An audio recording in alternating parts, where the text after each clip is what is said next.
Assalamualaikum warahmatullahi wabarakatuh. Selamat datang di minggu pertama perkuliahan material sains dan teknik. Nah, kali ini saya akan memberikan penjelasan terlebih dahulu tentang dasar dari material sains dan teknik. Kalian pasti tidak asing dengan produk-produk yang bisa dilihat di layar slide ini ya. Ini adalah produk-produk yang memiliki package dengan material yang berbeda-beda. Ada yang terbuat dari seng, kemudian ada yang terbuat dari plastik, kemudian ada yang terbuat dari kaca. Nah, itu. Nah, di sini di kuliah material sains dan teknik ini kita akan mempelajari sifat-sifat dari material, kemudian bagaimana aplikasi dari material tersebut, kemudian bagaimana cara meningkatkan performa dari suatu material agar mencapai tujuan tertentu. Sebelum saya menjelaskan lebih detail tentang materi kita hari ini, saya ingin mengenalkan kalian apa sih maksud dari material science and engineering.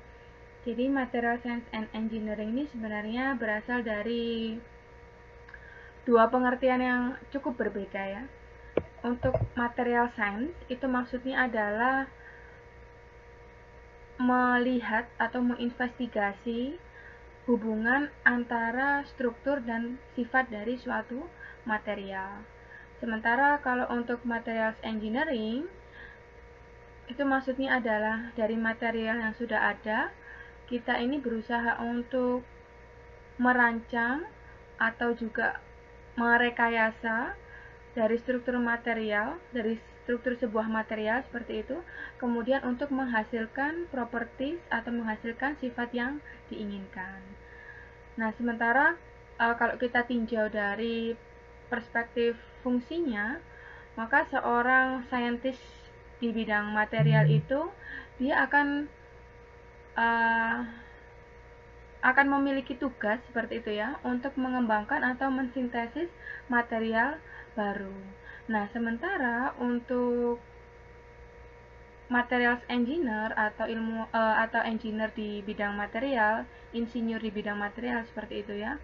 Dia ini bertugas untuk membuat suatu produk baru atau sistem dengan menggunakan material yang sudah ada, atau bisa juga mengembangkan teknik yang digunakan untuk memproses sebuah material. Di slide sebelumnya, saya mengatakan bahwasannya di material sains dan teknik ini kalian akan belajar tentang struktur dan juga sifat dari suatu material.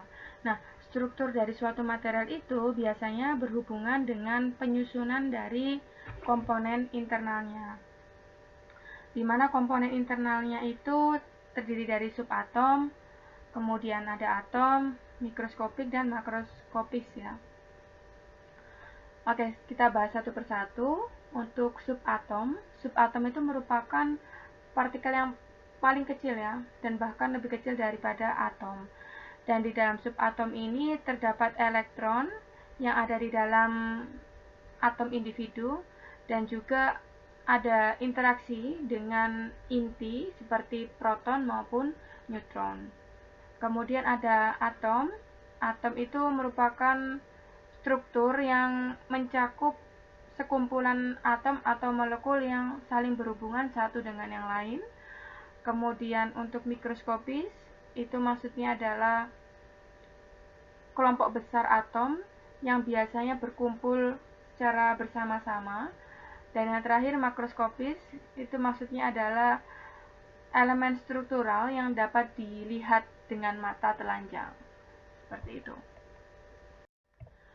Nah, untuk berikutnya, sifat dari suatu material itu sebenarnya berkaitan dengan seberapa besar sih respon yang diterima pada saat material tersebut itu dikenai oleh sebuah treatment ya, atau sebuah perlakuan tertentu.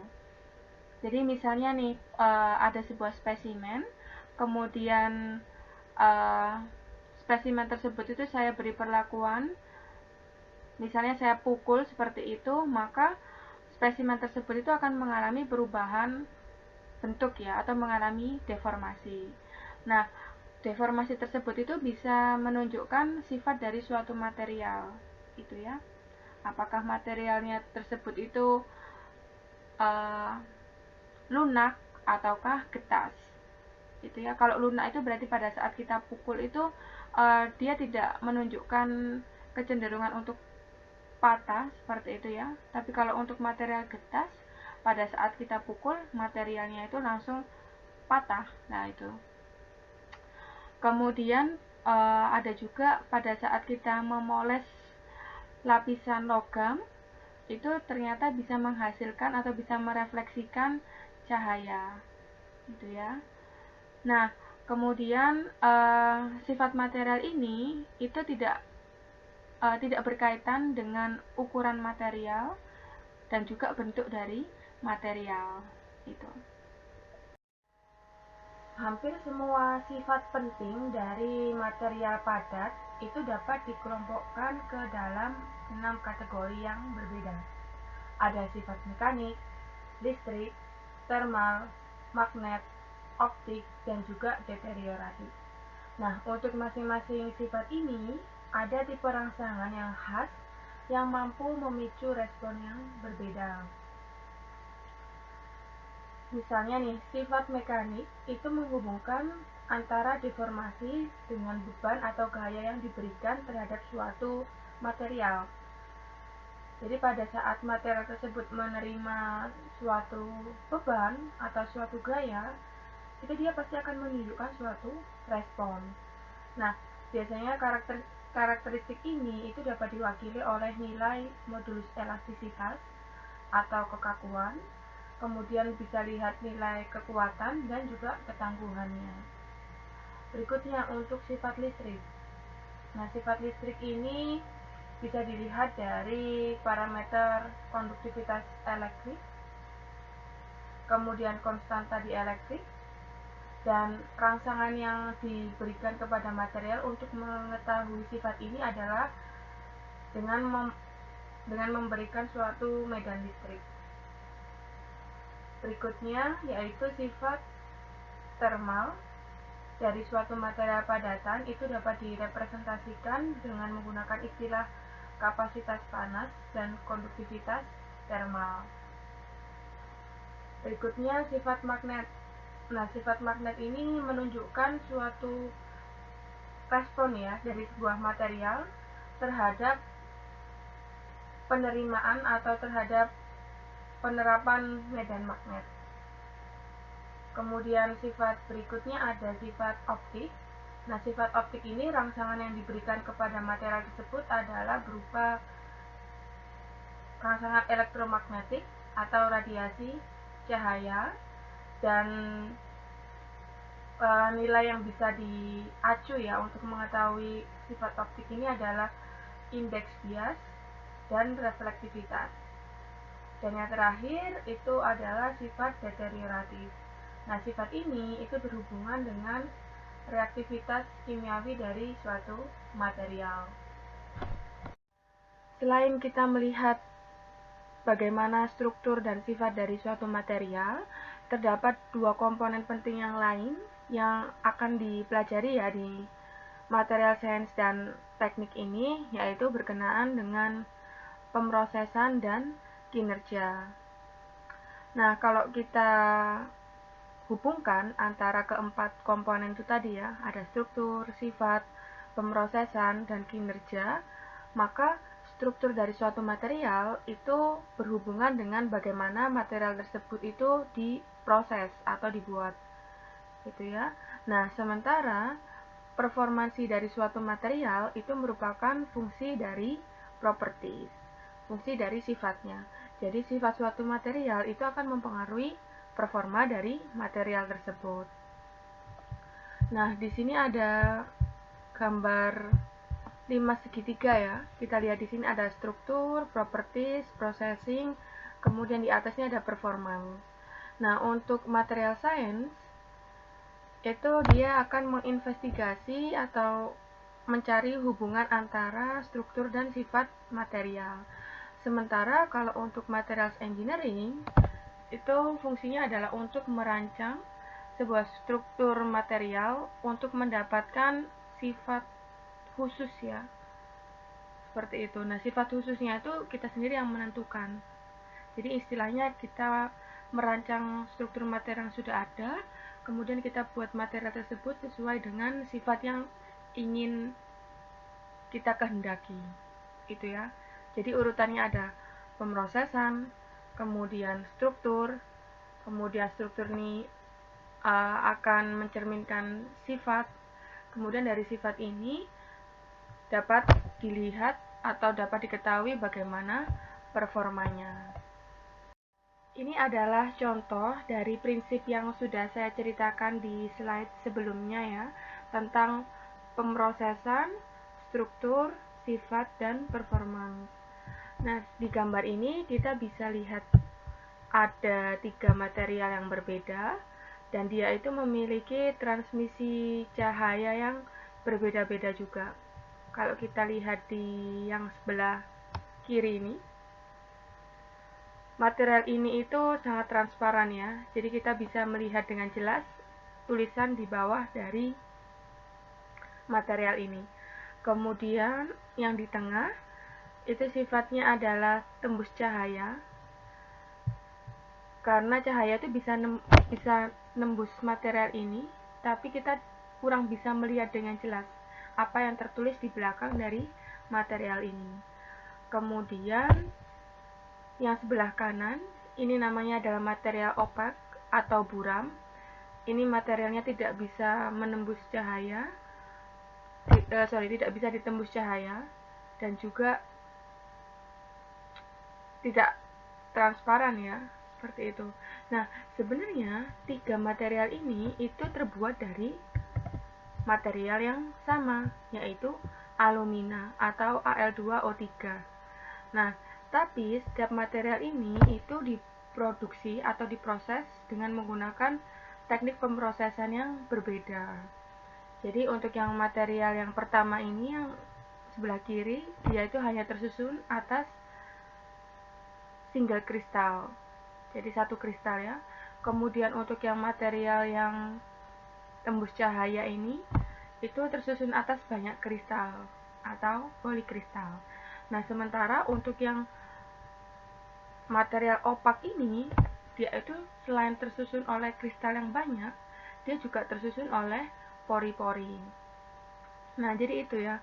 Jadi performa dari suatu material itu juga dipengaruhi oleh sifat dari material. Itu ya. Nah, sifat dari material itu akan dipengaruhi oleh struktur materialnya. Nah, struktur material itu akan dipengaruhi oleh bagaimana material tersebut dibuat, gitu ya.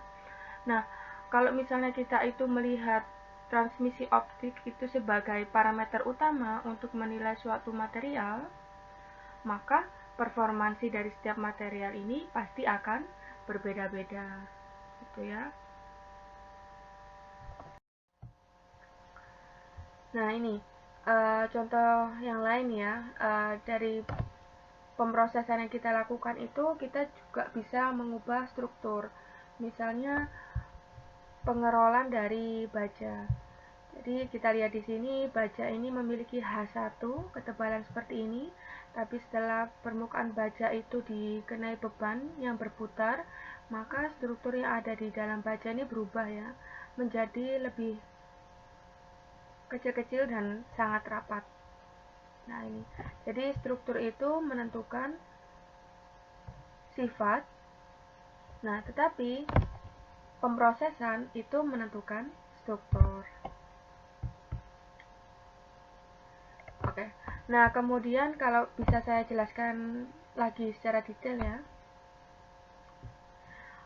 Di H1 dan L1 ini di kondisi awal itu dia memiliki ultimate tensile strength atau kekuatan tariknya itu rendah, kemudian kekuatan yieldnya itu rendah, namun dia memiliki keuletan yang tinggi, dan butiran yaitu menggambarkan strukturnya ini kasar ya. Sementara kalau kita bandingkan di kondisi 2, nah ini kita lihat dia memiliki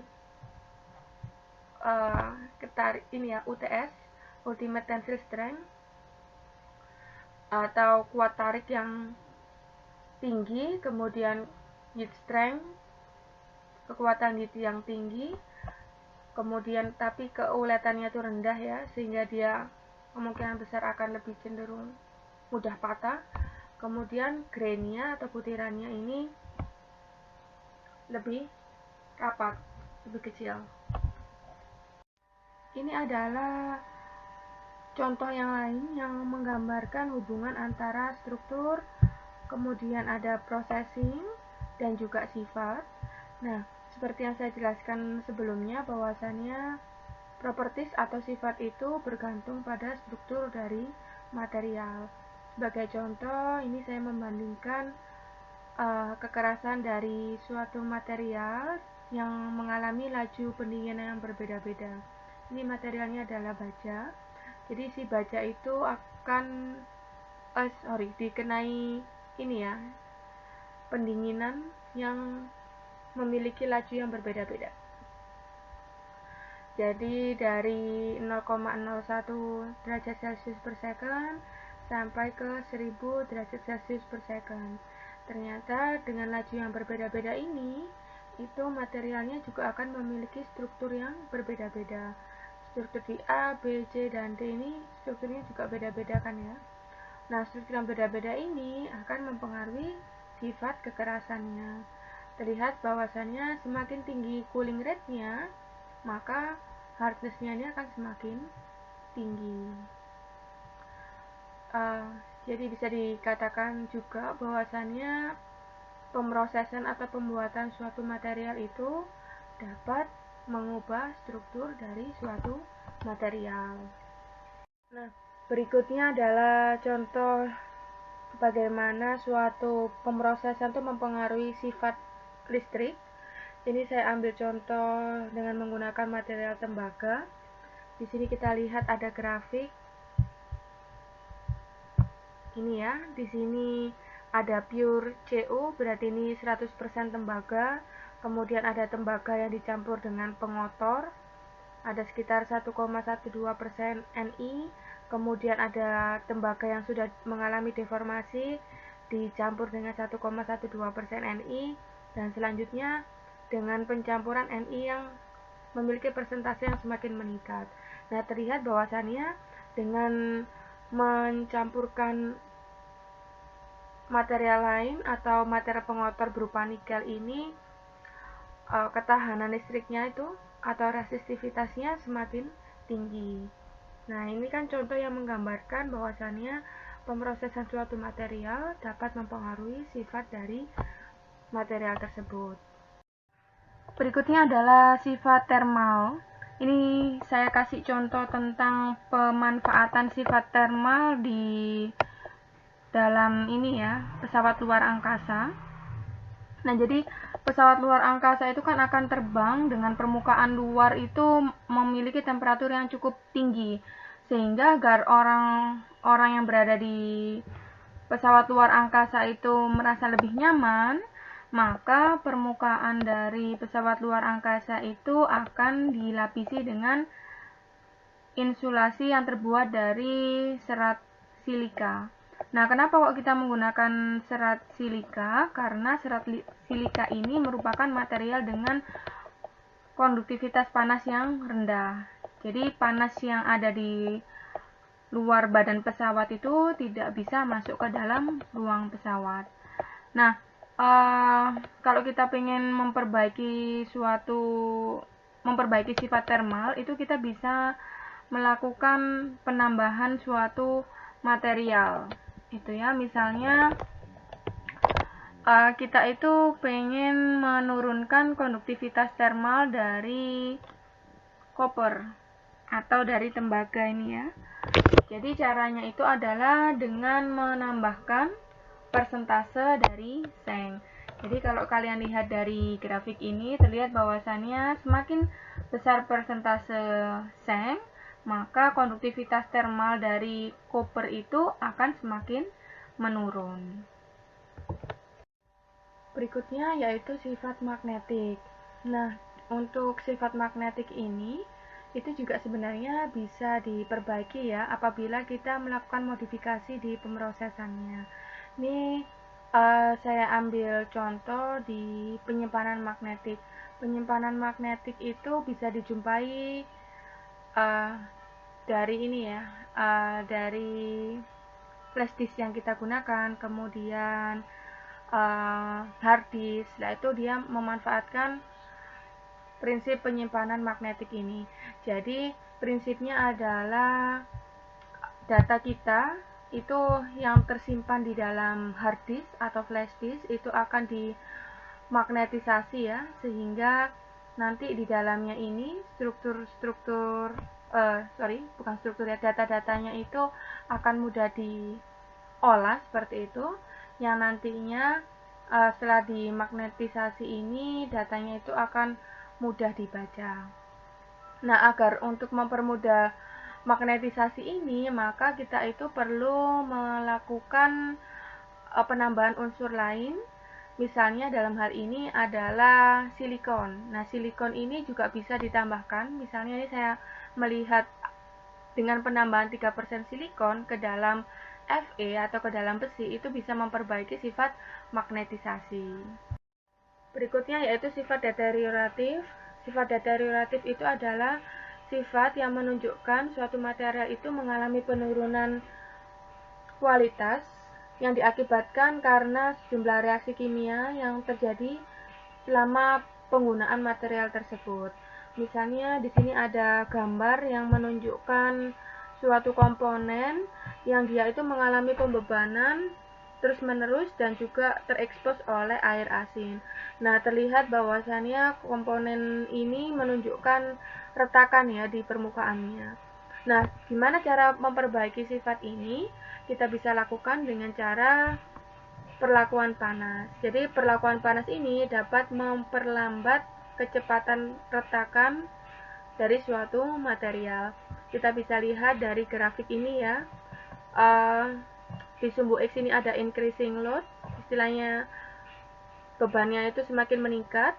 Kemudian kalau di sumbu Y ini menunjukkan kecepatan dari retakan. Kita lihat di sini pada saat kita melakukan perlakuan panas sebelum pengujian dengan menggunakan suhu 160 derajat Celcius selama 1 jam, maka terjadi perlambatan pada kecepatan retakan. Oke, di sini saya akan menceritakan tentang sejarah dari perkembangan material dari zaman ke zaman. Untuk zaman yang paling awal sendiri itu adalah zaman batu. Nah, di zaman batu ini manusia itu menciptakan alat dengan menggunakan batu. Ya, karena di saat itu teknologi itu belum berkembang dengan baik, jadi yang ada itu hanya batu, yang mereka menggunakan batu itu sebagai bahan utama untuk membuat peralatan, gitu ya. Nah, di sini itu sebenarnya dia juga menggunakan kayu, kemudian tulang, tetapi sebenarnya hanya batu yang dipakai untuk digunakan sebagai alat pemotong dan juga senjata. Berikutnya adalah zaman perunggu. Nah, di zaman perunggu ini, manusia pada saat itu sudah mengenal casting dan forging. Casting itu adalah pengecoran. Jadi manusia di zaman tersebut tuh sudah mencairkan logam, kemudian mencetak, dan setelah cetakannya terbentuk di forging. Forging ini adalah penempaan. Nah, sebenarnya kok bisa sih mereka itu menamai sebagai zaman perunggu? Karena pada saat itu memang material sangat dominan digunakan itu adalah material perunggu, dan material ini itu tidak sengaja ditemukan, yaitu dengan cara menyampurkan sedikit timah dengan tembaga. Oke, zaman berikutnya adalah zaman besi. Nah, di zaman besi ini mereka mulai menggunakan furnace atau ruang bakar dengan temperatur yang sangat tinggi ya. Nah, kenapa dikatakan sebagai zaman besi? Karena memang besi ini menggantikan perunggu sebagai logam utama. Jadi mereka ini menggunakan besi untuk pembuatan alat dan senjata, dan penggunaan besi ini lebih dominan dibandingkan logam-logam yang lain. Berikutnya adalah zaman baja. Nah, masyarakat di zaman baja ini mereka lebih dominan menggunakan baja ya, karena baja ini merupakan paduan yang memiliki kekuatan yang besar. Kemudian material berkembang dan masyarakat mulai menggunakan material non-logam dan juga polimer. Karena mereka menemukan bahwasannya material-material ini cocok diterapkan di suatu aplikasi tertentu ya. Misalnya untuk aerospace itu mereka bisa menggunakan material non-logam seperti aluminium, titanium, dan juga nikel. Kemudian untuk mempermudah pengiriman informasi, kita kan biasanya menggunakan jaringan internet seperti itu ya, dan jaringan internet itu tersusun oleh material silikon. Kemudian materialnya berkembang lagi untuk mendukung suatu penerapan tertentu ya, misalnya untuk makanan, kemudian untuk perumahan, dan aplikasi yang lain. Masyarakat mulai membuat atau mengolah plastik dan juga komposit. Nah, di saat ini itu mulai masuk ke zaman eksotik material ya. Jadi material yang berkembang saat ini adalah material nano, material dengan ukuran yang kecil, kemudian ada biomaterial, seperti itu. Ini adalah gambaran singkat tentang perkembangan material dari zaman purba sampai ke zaman saat ini atau modern. Yang pertama ada zaman Paleolitikum. Zaman Paleolitikum ini terjadi sekitar 40.000 sampai 100.000 tahun yang lalu. Di sini manusia mengembangkan perkakas batu dan juga mulai menggunakan tanah liat sebagai pot seperti itu ya. Kemudian ada zaman Mesolitikum berlangsung sekitar 10.000 sampai 40.000 tahun yang lalu. Di sini perkakas dari batu ini sudah mulai sangat luas digunakan. Kemudian penggunaan pun begitu juga dengan penggunaan tanah liat, kemudian patung batu dan juga okre. Berikutnya ada zaman tembaga atau koper sekitar 5.000 sampai 10.000 tahun yang lalu. Di sini manusia pada zaman itu menggunakan tembaga, kemudian mengembangkan gerabah dan juga peleburan metal. Kemudian zaman berikutnya ada Bronze Age. Bronze Age ini adalah zaman perunggu. Sekitar 3.000 sampai 5.000 tahun yang lalu. Di sini material yang berkembang ada material perunggu, kemudian kaca, dan juga peleburan besi. Ya, selanjutnya ada zaman besi, yaitu pada tahun 1000 sampai 3000 tahun yang lalu ya. Di sini yang berkembang adalah carburized iron atau besi yang terkarburisasi. Karburisasi itu maksudnya adalah kita menambahkan unsur karbon ya di besi biar sifatnya itu mengalami perubahan menjadi lebih keras seperti itu. Kemudian proses penempaannya ini diperbaiki pada zaman ini. Kemudian ada juga material porselen. Nah, berikutnya ada zaman baja dan konkrit. Berlangsung sekitar 100 sampai 1000 tahun yang lalu. Kemudian ada polimer. Polimer ini seperti ini ya. Banyak ya contohnya ya.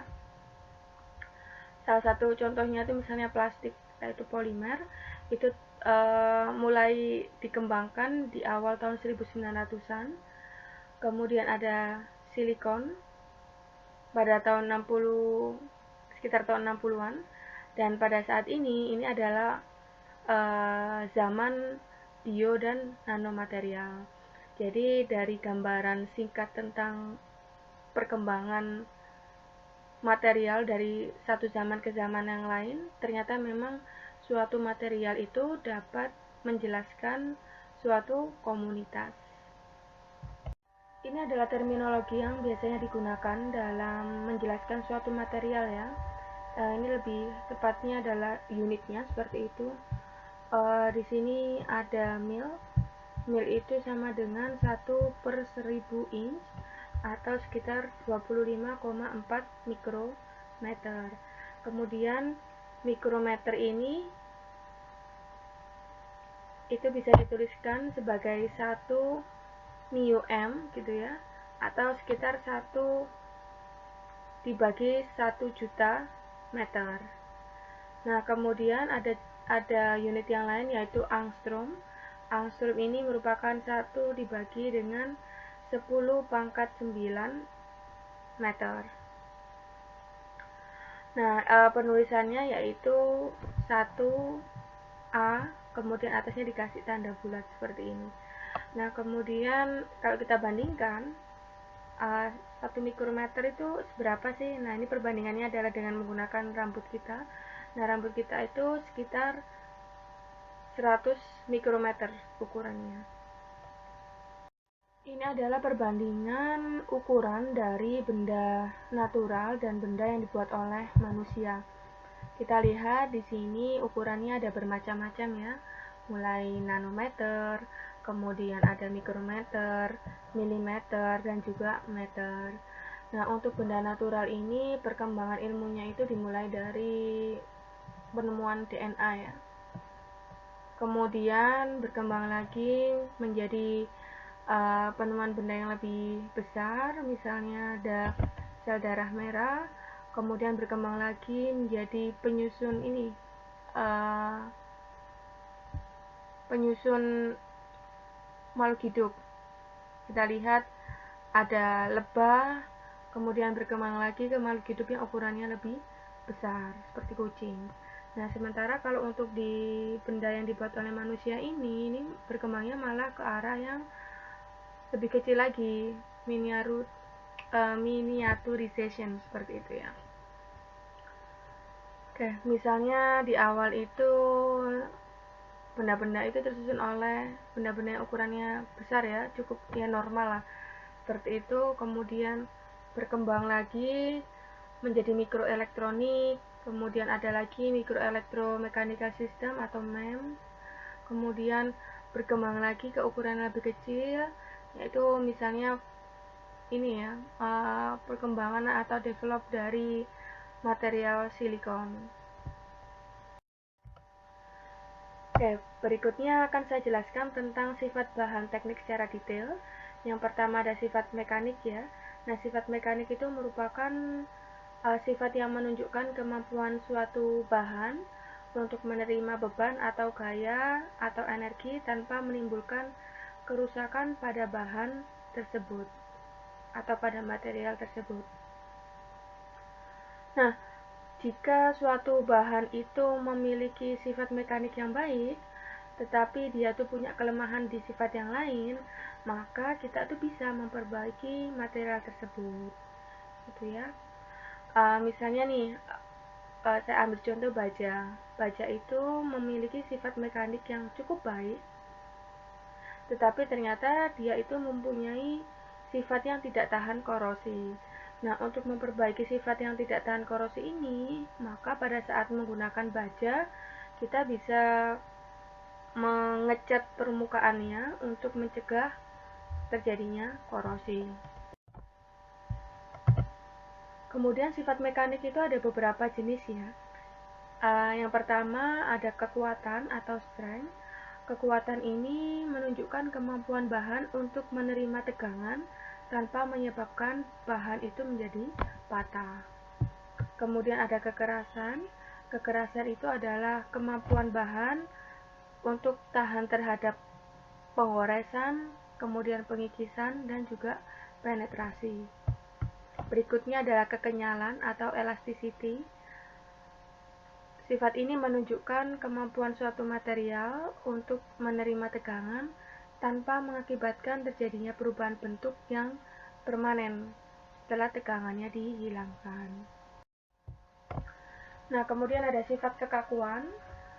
Kalau kekakuan ini kita lihat bagaimana bahan itu mampu menerima tegangan atau beban tanpa mengakibatkan terjadinya perubahan bentuk atau deformasi. Kemudian karakteristik berikutnya adalah plastisitas. Plastisitas ini menunjukkan suatu kemampuan bahan untuk mengalami sejumlah deformasi plastik. Deformasinya ini sifatnya permanen tanpa mengakibatkan terjadinya kerusakan. Selanjutnya yaitu sifat ketangguhan. Nah, di sifat ketangguhan ini itu menunjukkan bagaimana suatu material itu dapat menyerap sejumlah energi tanpa mengakibatkan kerusakan pada material tersebut. Dan berikutnya ada kelelahan atau fatigue ya. Ini dapat diidentifikasi dengan melihat bagaimana material tersebut setelah menerima tegangan yang berulang-ulang yang besarnya itu masih jauh di bawah batas kekuatan elastisnya. Jadi kita lihat kecenderungan dari material ini untuk patah. Nah, ini adalah proses pemilihan suatu material ya. Gimana cara kita untuk melakukan pemilihan ini? Yang pertama adalah kita harus menentukan kira-kira material kita tuh mau digunakan di aplikasi apa, seperti itu ya. Jadi kita perlu menentukan aplikasi dari material kita ini seperti apa. Dari aplikasi ini baru kita bisa tahu sifat apa yang dibutuhkan. Ini propertiesnya seperti yang saya jelaskan sebelumnya, ada mechanical, electrical, thermal, magnetic, optical, dan deterioratif. Kemudian yang kedua, sifat material itu dapat mengidentifikasikan dari jenis materialnya. Jadi dari materialnya kita bisa tahu strukturnya seperti apa. Kita bisa lihat struktur yang cocok dengan sifat tersebut. Kemudian kita juga bisa lihat komposisinya bagaimana. Oke, kemudian yang ketiga, jenis material itu dapat mengidentifikasikan proses pembentukan yang dibutuhkan. Ini ya, pemrosesan atau proses pembentukan ini dapat mengubah struktur dari material dan juga mengubah keseluruhan dari bentuk material. Misalnya nih proses peleburan. Proses peleburan itu kan berarti kita mengubah logam cair, logam seperti itu kemudian berubah menjadi cair seperti itu ya. Kemudian ada proses sintering, vapor deposition, doping forming, joining, annealing. Nah, ini nanti sifat proses pemrosesan ini akan kalian pelajari selanjutnya atau lebih detail di materi berikutnya ya. Di slide ini saya akan menjelaskan tentang sifat dari berbagai macam material. Misalnya untuk material logam, kemudian keramik, polimer, semikonduktor, komposit, itu dia memiliki sifat-sifat yang beda-beda ya. Misalnya kalau untuk kita membandingkan metal dan keramik, metal atau logam itu memiliki sifat kuat dan lunak, tapi kalau keramik ini dia itu memiliki sifat kuat tetapi dia getas. Nah, metal peruntukannya dia bisa digunakan untuk bahan konduktor, sementara kalau keramik ini sifatnya adalah insulator. Seperti itu. Pun demikian juga untuk material yang lain, misalnya untuk polimer. Kalau polimer ini sifatnya itu adalah lemah, tidak kuat itu ya, kemudian lunak. Sementara kalau untuk semikonduktor itu sifatnya adalah lemah tapi getas.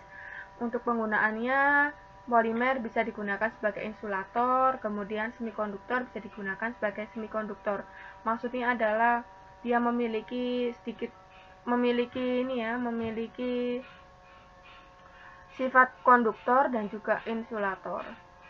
Nah, kita tinjau kalau dari struktur atomnya, kita lihat bahwasannya kristal dan juga kaca itu memiliki struktur atom yang beda ya. Kalau kristal ini susunan atomnya itu dia teratur, sementara kalau kaca ini struktur atomnya itu tidak teratur.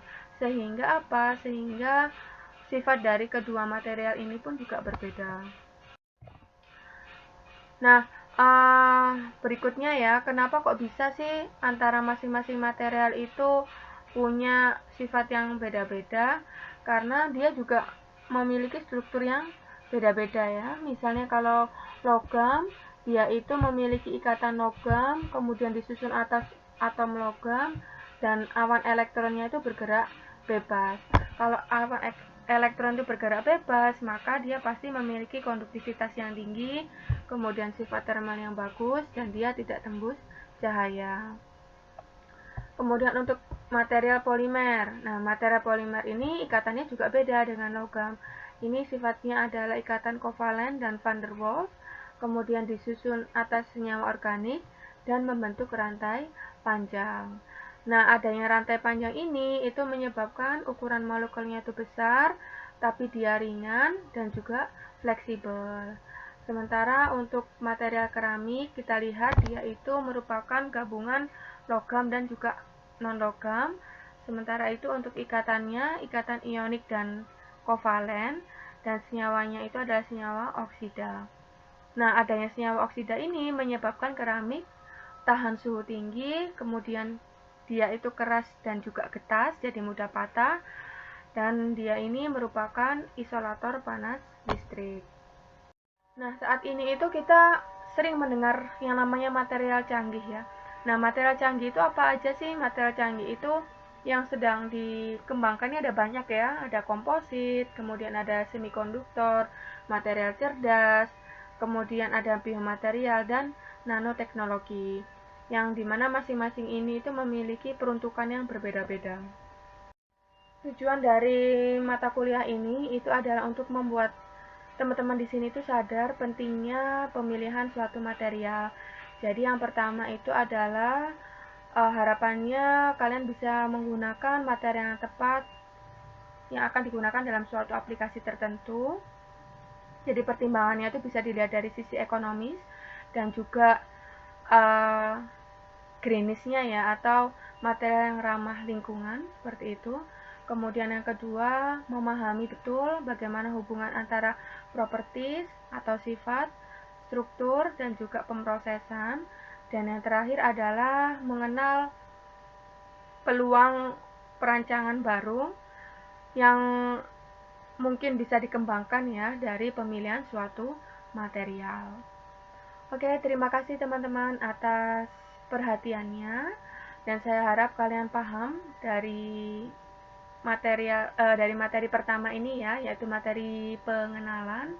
Mohon maaf jika saya ada salah kata. Wassalamualaikum warahmatullahi wabarakatuh.